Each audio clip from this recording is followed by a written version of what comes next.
understands what's up with Jones now. That he's not fazed by what happened in round one, and that he can swamp Jones with punch count from here. He has dominated round three.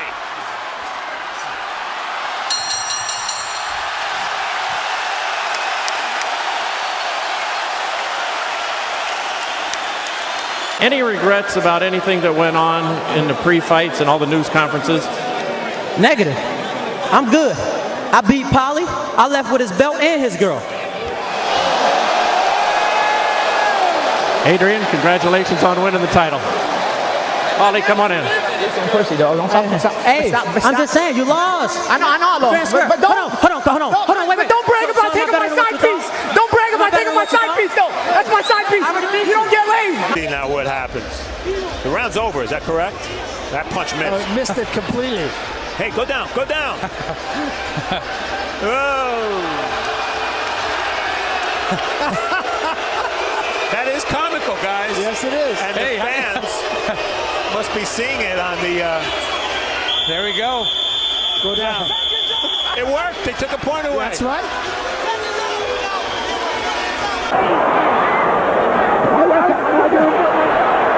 What happened here? He got bit, I think. Evander Holyfield, look out, he's pushed right here, above us by Tyson. 1 point off here. Round 3. A very angry Evander Holyfield now. You know, it's funny, Mike was having his best round. He did it again. Mike Tyson has beaten Evander Holyfield for the second time, and it is all out war. I'll tell you what, this is unbelievable. Mills Lane signaling that it's over. I think they've just about had enough. Tyson showing desperation in fighting Holyfield 2 times. What a wild scene here at the MGM Grand. Just a shame that it has to come to a conclusion in this fashion. Mike Tyson resorting to biting tactics, and he still wants more as he's being held back by Richie Giacchetti. That's where you're going to see the action. First, he's going to spit out the mouthpiece and then bite him. He didn't bite him with the mouthpiece. He wouldn't have caused that damage. The mouthpiece was bouncing on the floor about that time. In fact, it's over in Holyfield's corner right now. Then, some 2 minutes after the initial fight,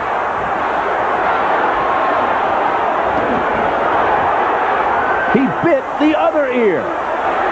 His second bite led to his disqualification. Retaliation for the eye when you bit him in his ear. Regardless of what I did, he butted me for 2 fights. Why did you do that, though, Mike? I mean, was that the proper response? Look at me. I got to go home and my kids are going to be scared of me. Look. Another 1-2. Look at Mayorga. Fight's on. Let me tell you, Mayorga, this gets Mayorga into it. He just let him hit him a left hand. Look at him. Right hand. And look at Mayorga. For your talent will not carry you there because of the style of the opponent or whatever. Shane Mosley learned that last Saturday night. Again, once again, third knockdown of the night. Who never saw it. You know, that's pretty amazing because between rounds, Alton Merkerson, Roy Jones's hand-picked trainer. Roy was just getting in a mode of having a good time at this stage right here. And as I was to my right, wearing the blue trunks, white trim, he weighs 177 pounds. He is making his professional debut from Shelby, North Carolina, Brian Sutherland. And his opponent making his pro debut, Brian Sutherland from Shelby, North Carolina, in the blue trunks. And Brian Sutherland knows nothing about boxing. He comes to this, he got into boxing because he was a street fighter, and he figured might as well get paid for boxing or for fighting. And you can see the way he's throwing his punches, no form at all. On the inside, Brian Sutherland. Actually, it's Kenny Rainford on the inside with the straight punches. Watch how Brian Sutherland just tries to throw anything that he can, flailing at his opponent. Rainford won 24 of his 25 amateur bouts in Great Britain. Turned pro with a 3rd round knockout over Aaron Nance last November and gets the right hand, and that's stuns. Brian Sutherland is down, and that's it. Referee Chester Como retrieves the mouthpiece, stops the fight.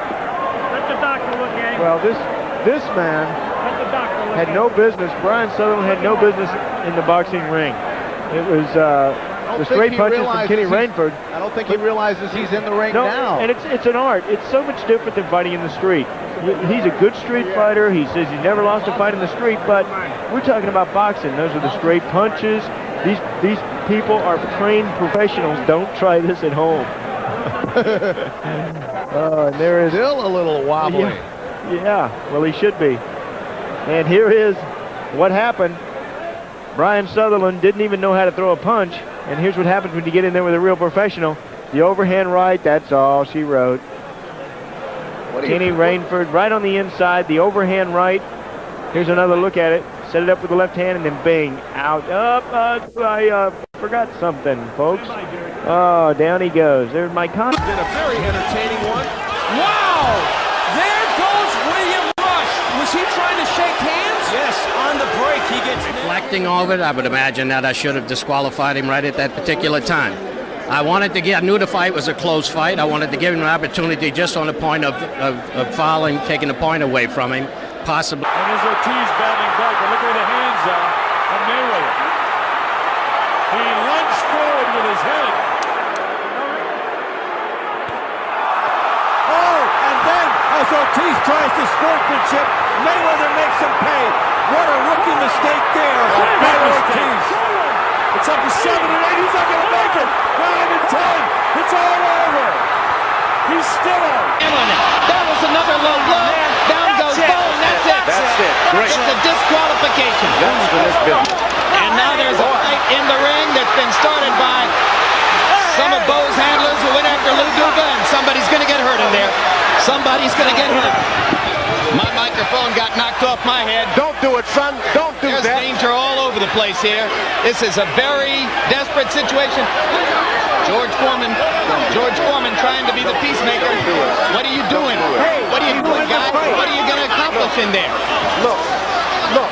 Now the fight has spread off the ring mat. George Foreman doing his best to stop it. Two more guys going into the ring. Repeated low blows, and you see Kelly disqualifying Galata. And at this moment, as our overhead camera trained on Riddick in distress, men moved across the ring and began the confrontation with Galata that ultimately led to the riot. Now they're trading shots. What happened, Emmanuel? And now they both go out of the ring, and Cintron has taken a horrific fall off the edge of the canvas onto the floor. He appeared to have braked his momentum prior to going off the edge of the table. But perhaps the fall onto the table hurt him. Whatever it is, it doesn't look good. This junior middleweight bout has come to an end, and that is Kermit Cintron in a prone position on the floor outside the ring, and not because of a punch. And just to add insult to injury, he was judged the loser in the fight. As Wepner again to the back of the head, and again Ali pushing him off. Ali has done no punching whatsoever in this round. Wepner, now Ali responds in kind, feeling he's had enough of the rabbit punch. He used it himself 4, 5, maybe 6 times in a row. Ali motioning, touching the back of his head. Look at that, his arm thrusting off Tony Perez. Perez wanting Ali even as he had... Oh, great! Oh, and he hits him after the bell, and Morris goes down, and here we go again. Tyson hit Morris after the bell. And let's see what Steele says. He hit after the bell. Oh, great! This bout is officially ruled at this time a no contest.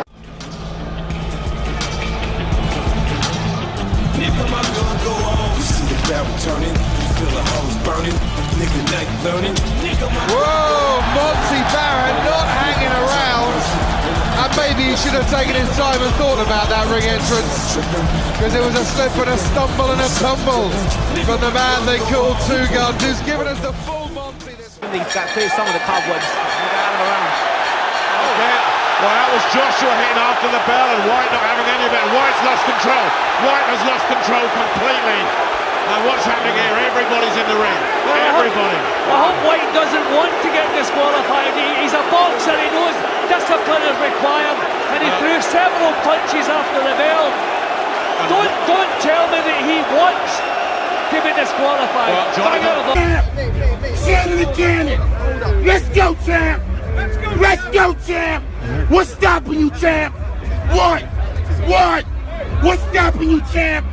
Let's go, champ. Look at his hair. Look at his hair.